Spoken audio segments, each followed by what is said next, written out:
Hey guys, Kevin, Muddy River Tactical. Thank you for joining me. Today we have the brand new Taurus TH45. So on this channel we do a lot of striker fire 9mm just because that's the going trend nowadays. So when I saw this new TH45 from Taurus, I knew I had to give it a try because there's a lot of people that are looking for 45 caliber guns in more a full-size package. So we got our hands on one. So let's take this thing to the range and see how it really performs.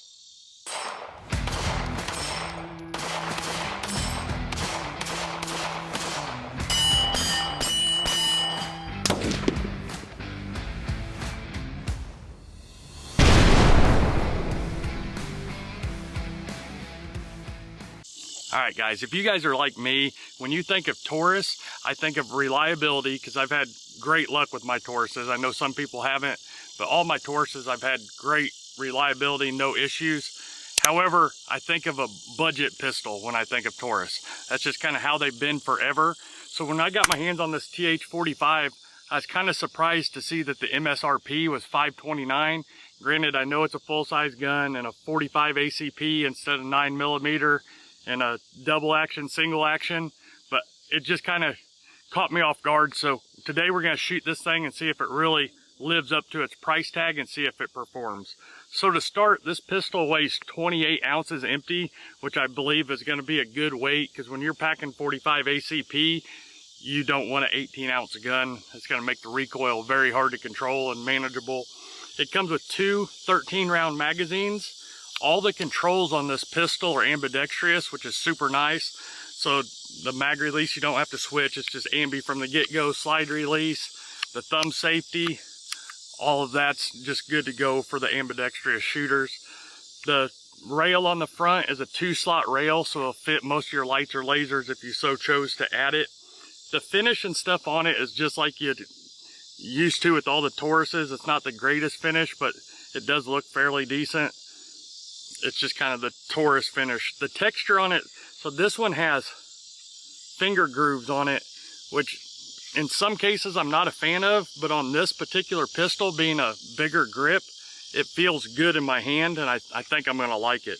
So like we said, this is a double action, single action gun, so it does have a hammer on it, so we'll see how that performs. The sights on it have a serrated blacked out rear and just a front dot white sight. They don't seem anything special, but like I said, when I think of Taurus, I wouldn't expect high-end sights.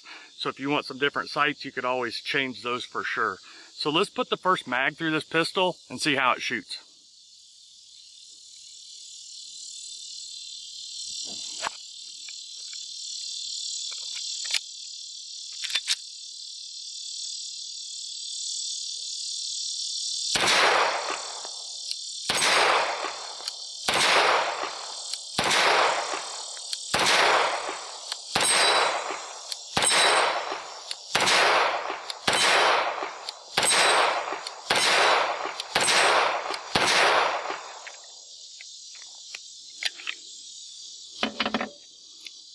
That first mag, it doesn't shoot bad for sure.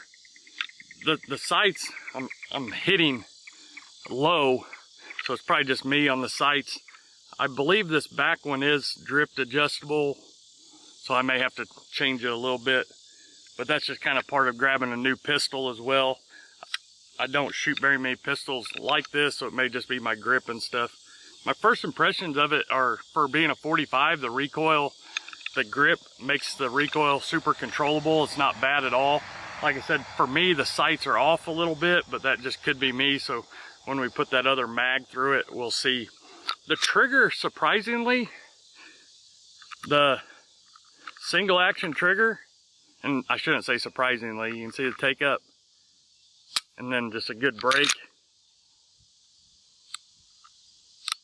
There's your reset. Once you go to a single action trigger, it's kind of a whole different world than a striker fired. So for a striker fired, you know, you get the little heavier brakes and stuff like that. The single action side of this is super crisp and smooth.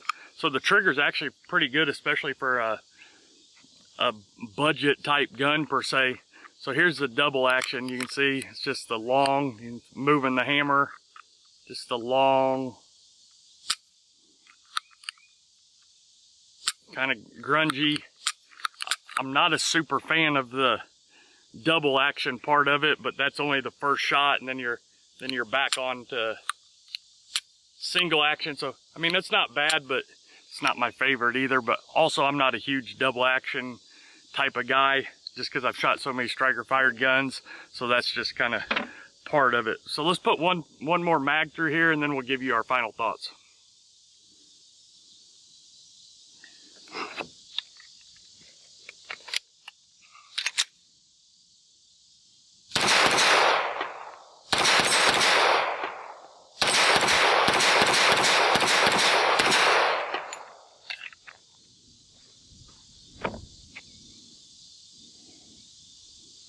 Yeah, this gun actually shoots pretty good, which doesn't really surprise me. Like I said, Taurus has a bad, not a bad name, but there's people that think because Taurus has been a budget gun that they're not good. In the Tauruses of the past, there's been some problems, but I'd say in the last 8 to 10 years since I've really been in the market per se, Tauruses have always been great to me, and I don't think this is going to be any different.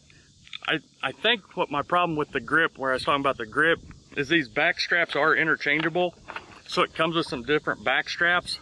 I think I need to go up to the neck size back strap, and I think it will contour my hand better and fix that shooting low problem. So I'll definitely play with that and see, which is nice because you start talking about pistols and customizing it to your hand. Having the extra grip modules is definitely nice because you can make it fit everyone. The slide release, I also noticed a lot of pistols, I'm left-handed, so this is kind of a super sensitive subject to me, but so this is right hand right here. So a lot of these pistols that have ambidextrous slide releases, for whatever reason, they're easy to work on the right-handed side, but then once you get to the left-handed, they seem like they're tough. This one works very good, so that's a good thing. They've got their controls figured out and they feel good. The mag release isn't necessarily my favorite. I think it could be a little bit bigger right there. It just seems a little too small, but that's just my personal preference. I think if they would have brought, you know, now that they're at $500, which on the market, I don't know what these will sell for. They may be $400 and still be a technically budget gun. But I think if they would have put some texturing up through here, especially being the 45 ACP, that it definitely would have helped recoil even more and just the overall experience of this gun.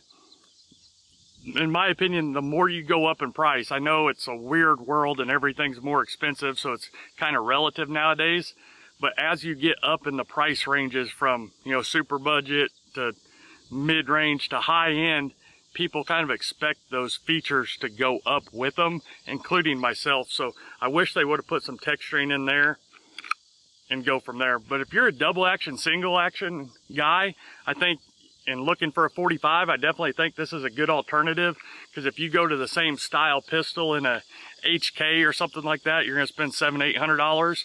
So I guess in that arena, it technically is budget to get this style pistol. So let me know your thoughts below. I'm curious to hear from you guys that like these double action, single actions, see what you think about this gun, or if it's a gun that you think you're gonna try.